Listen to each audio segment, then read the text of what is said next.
وَلَقَدْ أَنزَلْنَا إِلَيْكَ آيَاتٍ بَيِّنَاتٍ۔ تو اختلاف کی یہ نوعیت ہوتی ہے وہ اجتہادی ہوتی ہے۔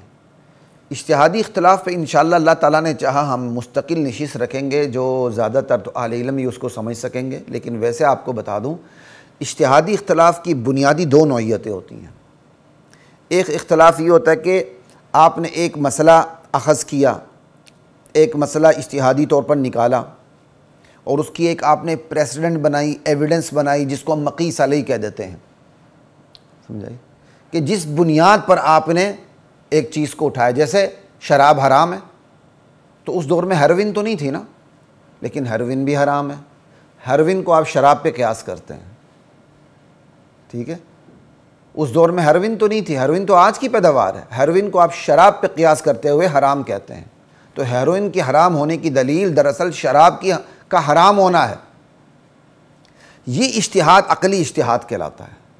اور ایک اجتہاد وہ ہوتا ہے جو خود تعبیر و تشریح کے اختلاف ہوتا ہے، جیسے سپریم کورٹ کو تعبیر و دستور کی تعبیر و تشریح کا اختیار حاصل ہے، ٹھیک ہے۔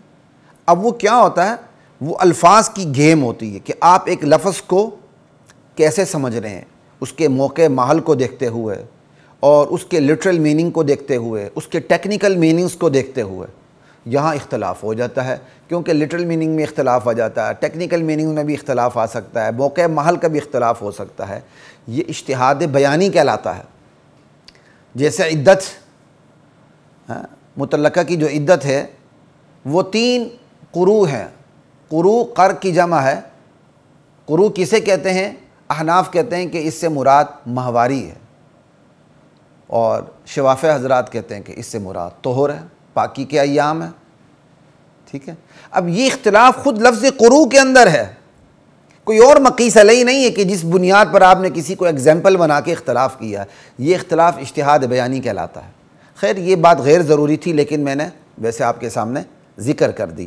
تو یہاں مقصد صرف اتنا کہنا ہے کہ اختلاف کی ایک صورت اجتہادی اختلاف کی ہوتی ہے، اور اجتہادی اختلاف میں حق دونوں جانب ہوتا ہے، یا کم سے کم آپ اتنا سمجھ لیں کہ اجتہادی اختلاف کی صورت میں کوئی فریق خود کو یقینی طور پر حق سمجھتے ہوئے فریق مخالف کو باطل تصور نہیں کر سکتا۔ بس یہ سمجھ لیں، اجتہادی اختلاف میں آپ اپنی اوپینین کو پریورٹی دیتے ہیں، آپ اپنی رائے کو ترجیح دیتے ہیں، دوسری رائے کو آپ غلط نہیں کہتے بلکہ مرجو کہتے ہیں کہ بھائی یہ پریفریبل نہیں ہے، پریفریبل ہماری رائے، بس آپ اسے غلط نہیں کہتے۔ کتنا توازن ہے دین میں۔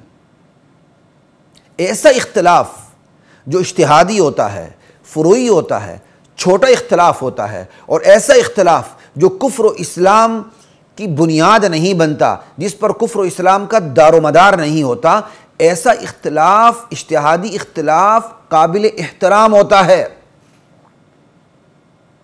اللہ کی رحمت کا باعث ہوتا ہے۔ جیسے امام ابو حنیفہ کے نزدیک سمندری جانوروں میں سے صرف مچھلی حلال ہے، دیگر ائمہ کے نزدیک مچھلی سے زائد جانور بھی حلال ہیں، یہاں تک کہ امام مالک کے نزدیک سمندر کا سور بھی حلال ہے۔ کسی نے امام مالک سے پوچھا کہ آپ سور کو حلال کہہ رہے ہیں، قرآن تو سور کو حرام سمجھتا ہے، خنزیر کو، تو کیا کمال کا جواب دیا امام مالک نے، کہا انتم تسمونہ، اس سمندری جانور کا نام سور تم نے رکھا، اللہ نے نہیں رکھا۔ سور تو خشکی کا جانور ہے، تم نے اس کی 2-3 چیزوں کو ملتی ملاتی دیکھ لی، کوئی شباہت دیکھ لی، تم نے اس کا نام سور رکھ لیا۔ بھائی خنزیر تو خشکی کا جانور ہے، سمندر کا جانور ہے ہی نہیں ہے۔ جیسے ہم کہتے ہیں دریائی گھوڑا، تو ہم نے تھوڑی بہت مشابہت دیکھتے ہوئے دریائی گھوڑا نام رکھ دیا نا، وہ گھوڑا تو نہیں ہے۔ تو امام مالک سمندر کے ہر جانور کو حلال سمجھتے ہیں۔ یہ آپ کو اختلاف کی برکت سمجھانا چاہتا ہوں، صرف چھوٹی سی مثال دیکھیں۔ اب آپ ایک ایسے جزیرے میں چلے جائیں جہاں کی خوراک، جہاں کی معاشی بنیاد سمندری خوراک کے علاوہ، سمندری جانوروں کے علاوہ کچھ بھی نہیں ہے۔ اب اگر آپ وہاں حنفی مسلک چلائیں، کہ امام ابو حنیفہ کے نزدیک صرف مچھلی جائز ہے، اور وہاں مچھلی اس مقدار میں ہو ہی نہ، باقی جانور سمندری بہت بڑی تعداد میں ہوں، اگر وہ امام ابو حنیفہ کے مسلک کو لے لیں تو وہاں بھوکے مریں، اور اگر وہ امام مالک کے مسلک کو لے لیں تو آرام سے زندگی گزاریں، وہاں حنفی مسلک کے علماء بھی کہیں گے کہ تم امام ابو حنیفہ کی رائے پہ عمل نہ کرو، بلکہ امام مالک کی رائے کو خوش دلی سے قبول کرتے ہوئے جو چیز ہاتھ لگتی سمندر کی وہ کھا لو۔ یہ ہے اختلاف کی برکت۔ اسی طرح چھوٹی سی بات مثال دے کے پھر آگے چلتا ہوں، کئی دفعہ رہا نہیں جاتا، بات کرنی پڑ جاتی ہے، میری کوشش ہوتی ہے کئی دفعہ میں مختصر بات کروں لیکن بات طول پکڑ لیتی ہے۔ چھوٹی سی مثال آج کی میں اسلامک بینکنگ اور فائنانس کی دیتا ہوں۔ اگر آپ صرف حنفیت کو لے کے بیٹھ جائیں، نہیں جی ہم نے تو اسلامک بینک کے اندر حنفی اصول سے باہر نکلنا ہی نہیں ہے، تو پہلا سوال ہے حنفی اصول آسمان سے اترے؟ میں خود حنفی ہوں، بات یاد رکھیں، حنفی ہوتے ہوئے کہہ رہا ہوں، حنفی اصول کوئی آسمان سے اتریں جس میں اختلاف کی کوئی گنجائش نہ ہو؟ یا شافی اصول کوئی آسمان سے اتریں کہ جس میں اختلاف کی گنجائش نہ ہو؟ لوگ جا رہے ہیں حرام کی طرف اور حرام میں لت پت ہو کے مر رہے ہیں، اور آپ کہتے ہیں میری میں حنفیت سے باہر نہ نکلوں۔ جب مجھے ایم فل میں پڑھانے کا موقع ملا اسلامک بینکنگ کو، تو میں حدیث بن نعمت کے طور پر کہتا ہوں کہ الحمدللہ میں نے حضرت تقی عثمانی صاحب کی کتابوں کا بڑا مطالعہ کیا، اور اسی طرح ان کی رائے سے جو اختلاف رکھتے ہیں بعض مفتیان حضرات، میں نے ایک قابل ذکر مفتی صاحب ہیں لاہور کے، مفتی ڈاکٹر عبدالواحد صاحب، میں نام نہیں لینا چاہتا تھا، چلے نام لے لیا، تو میں نے ان کی رائے کو بھی ان سے رابطے میں رہ کر ان کی رائے کو بھی سامنے میں نے رکھا، سمجھے، اور آخر میں اس نتیجے پر پہنچا کہ حضرت تقی عثمانی صاحب کی رائے مجھے زیادہ بہتر لگی، میں نے اسی کو زیادہ اپنایا۔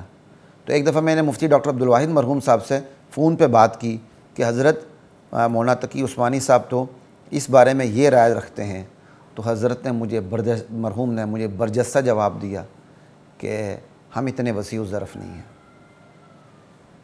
ٹھیک ہے، بات کہنے کی یہ ہے، آپ کو صرف میں کسی پہ تنقید کرنا مقصود نہیں، دونوں حضرات میرے لیے قابل احترام ہیں، ہمارے بڑے ہیں، اور میں نے تو استفادہ دونوں سے کیا ہے، لیکن حضرت تقی صاحب سے زیادہ کیا ہے، اور میں حضرت تقی صاحب کی براہ راست شاگردی میں کبھی نہیں آ سکا، لیکن خود کو شاگرد اس لیے سمجھتا ہوں کہ میں نے ان کی کتب سے بہت استفادہ کیا ہے، اور الحمدللہ آج بھی ان کی کتب سے استفادہ کرتا ہوں، اللہ کا بہت بڑا احسان ہے۔ تو یہاں آپ کو صرف بتانے کا مقصد یہ ہے کہ آپ اسلامک بینکنگ کے مسائل کو حل کرتے ہوئے اور حنفی اصول کو آپ قرآن کی آیت کا درجہ دے دیں، حدیث صحیح کا درجہ دے کے باہر نہ نکلے اور امت جناب علی حرام میں لت پت ہو، یہ کوئی متوازن رائے نہیں ہوگی، بلکہ آپ کو چھوٹ دینی ہوگی۔ جہاں ضروری مسائل میں آپ کو حنفیت سے باہر نکلنا ہوگا، شافیت کو، مالکیت کو، دیگر مسالک کو لینا ہوگا، بلکہ وہ ائمہ مجتہدین جن کو عوام نہیں جانتے، اہل علم جانتے ہیں، بڑے بڑے حضرت سفیان ثوری کو دیکھ لیں اور بڑے بڑے اور بھی ہیں، ان کی رائے ان کی کتب کیا کہتے ہیں فقہی کتب میں ان کی موجود ہیں، ان کو لے کے اسلامک بینکنگ کے مسائل کو حل کیا جاتا ہے۔ اب کیا یہ اختلاف رحمت نہیں ہوا کہ ایک غیر حنفی نے اختلاف کیا، آج آپ کو ضرورت پڑ گئی اسلامک بینکنگ میں تو آپ نے حنفیت سے باہر نکلتے ہوئے ان کے اختلاف کو لے کے اسلامک بینک کا مسئلہ حل کر دیا۔ اگر وہ اختلاف نہ کرتے اور حنفی رائے پہ قائم رہتے، ایک قسم کا کانسنسس ہو جاتا، تو آپ باہر کیسے نکلتے؟ آپ اسلامک بینک کے مسائل کو کیسے حل کرتے؟ یہ خدا کا ایک تکوینی نظام ہے، خدا نے ایک ایسا تکوینی نظام بنا دیا، مختلف ائمہ مجتہدین پیدا ہو گئے، مختلف مزاج اور مختلف طبائع کے پیدا ہو گئے، ان کے مستدلات مختلف تھے، انہوں نے اجتہاد کیا، اجتہاد میں اختلاف پیدا ہوا، اور ان کا اجتہاد جو مختلف ادوار دنیا میں آتے رہے، وہ حالات کو دیکھتے ہوئے ان کے اجتہاد سے اہل علم مستفید ہوتے رہے، عوام مستفید ہوتی رہی، اور تا قیامت یہ ایسا ہوتا رہے گا، یاد رکھیے گا۔ یہی ہم کہتے ہیں کہ اجتہادی اختلاف رحمت ہے، اجتہادی اختلاف قابل احترام ہوتا ہے، لیکن ایسا اجتہادی اختلاف ہمہ وقت منبر رسول پر بیان کرنے کا نہیں ہوتا، اور ایسے اختلاف میں شدت اختیار کرنا غلط ہوتا ہے۔ البتہ اپنی دلیل بیان کر کے اپنے مسلک کو واضح کرنا اس شرط کے ساتھ کہ دوسرا مسلک بھی غلط نہیں، یہ مناسب ہوتا ہے۔ اب ایک امام صاحب منبر پر بیٹھ جائیں، فاتحہ کے بغیر نماز ہی نہیں ہوتی، رفع دین کے بغیر نماز ہی نہیں ہوتی، آمین بالجہر کرنے والے غلط ہیں، تو یہ شدت ہے، اس کی کوئی گنجائش نہیں۔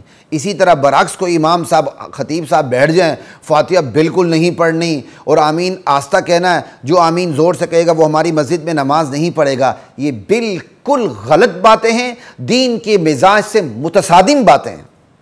لیکن خواتین و حضرات، اس کے لیے من کی قربانی دینی پڑتی ہے۔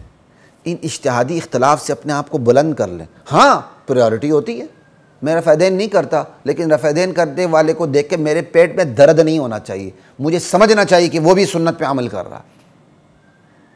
لیکن یہ ظرف اپنے اندر پیدا کرنے کے لیے نا بڑی ہمت کی ضرورت ہوتی ہے۔ اللہ سب کو یہ ظرف عطا فرمائے۔ وَلَقَدْ أَنزَلْنَا